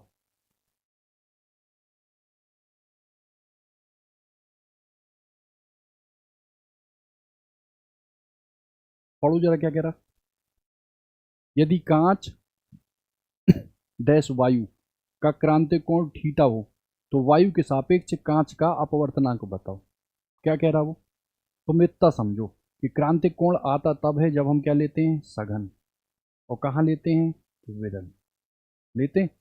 जब वायु या जो किरण है ना, वो सघन से किस में जाती है? विरल में। तो हम क्या लेते हैं? क्रांतिक कोण। ठीक है, इतनी सी बात है। उसी के लिए मैंने आपको एक छोटा सा फॉर्मूला ये बताया था कि n1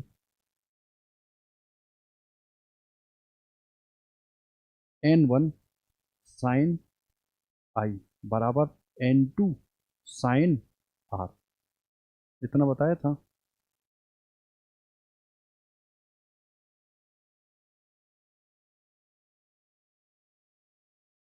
ठीक, अब बताओ।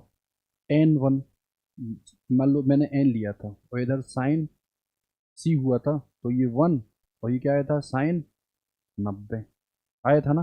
तो बताओ साइन c क्या निकल के आया था? 1/, ये आया था। ठीक, उसी को यहाँ पे लगाओ।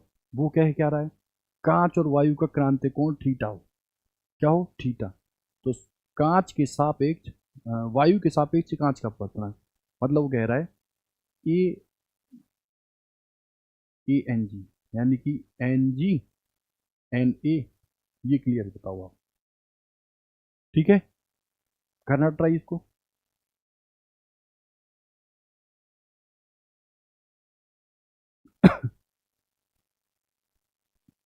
लिख लो, एन बराबर 1/sin c। ये होता था। साइन सी यहाँ कितना दिया है? थीटा, ये दिया है। और एक्चुअली में देखो ये होता था ना, तो ये क्या होता था? 1n2। ऐसे ही तो था ना, ऐसे ही था। अब बताओ, वायु और कांच में सघन कौन है? सघन कांच है, वायु विरल है। तो इसको अपोजिट कर दो। इसको अपोजिट करोगे तो कितना हो जाएगा? Sine theta. यही निकालना ना, एयर वायु के सापेक्ष कांच का। वायु के सापेक्ष कांच का कितना लिखेगा? Sine theta. नहीं, 1/sin थीटा। 1/sin थीटा मतलब कॉसेक थीटा। ठीक है, क्लियर कर लेना इसको।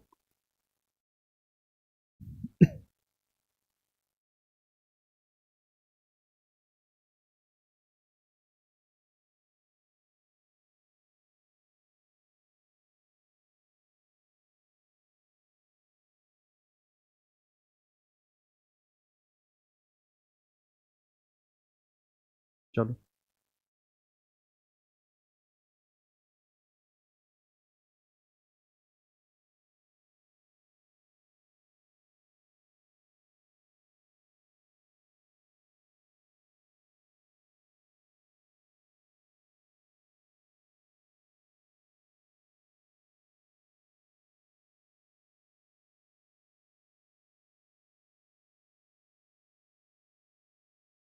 ऐसा है क्वेश्चन। ठीक, ज़रा पढ़ो और करो उसको, जब तक हम अपने पेन की थोड़ी डिज़ाइन सही कर लें।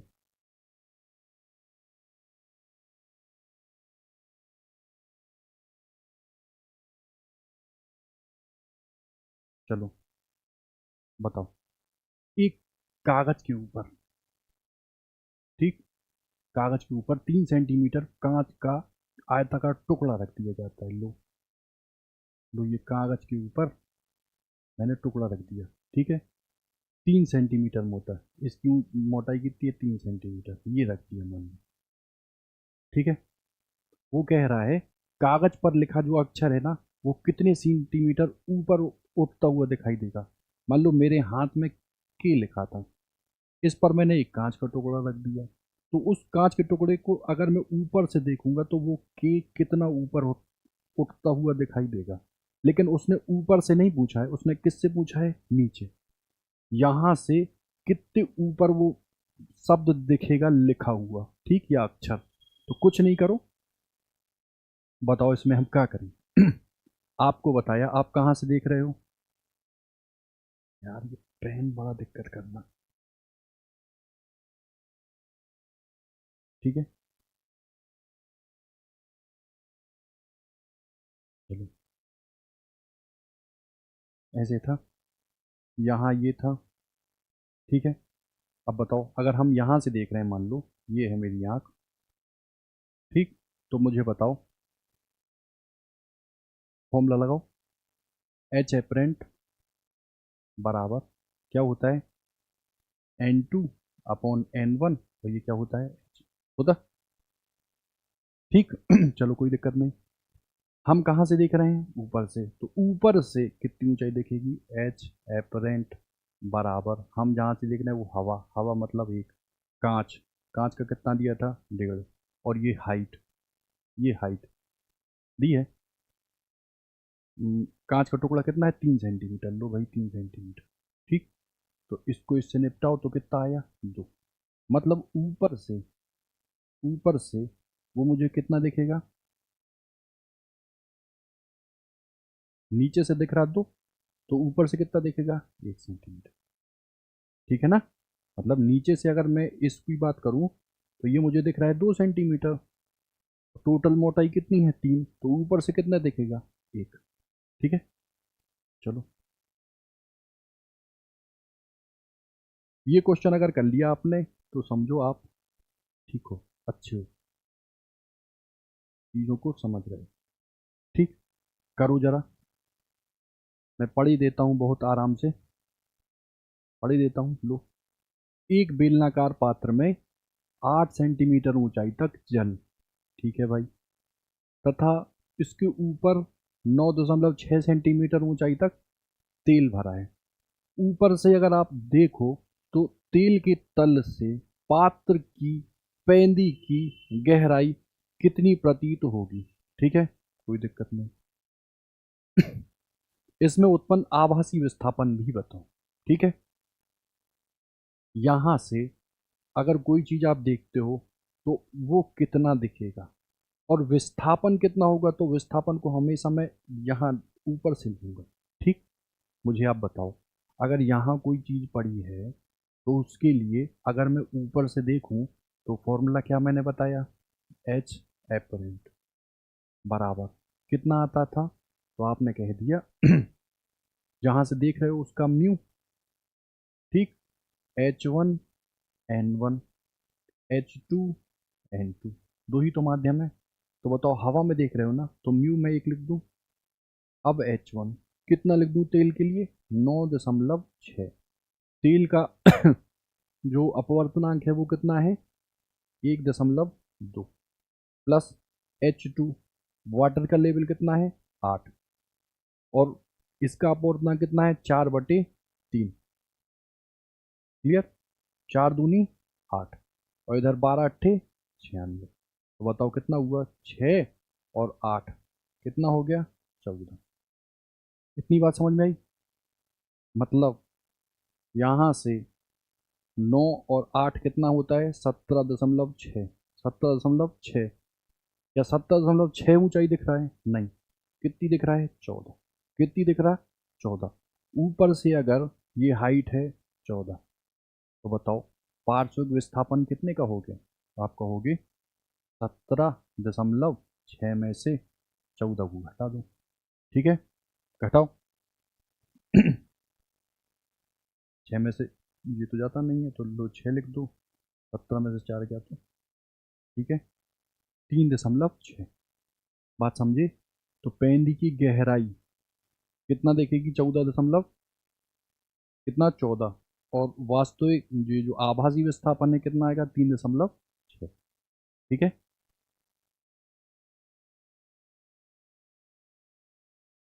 ठीक है, इतनी चीज़ें आपकी हो गई।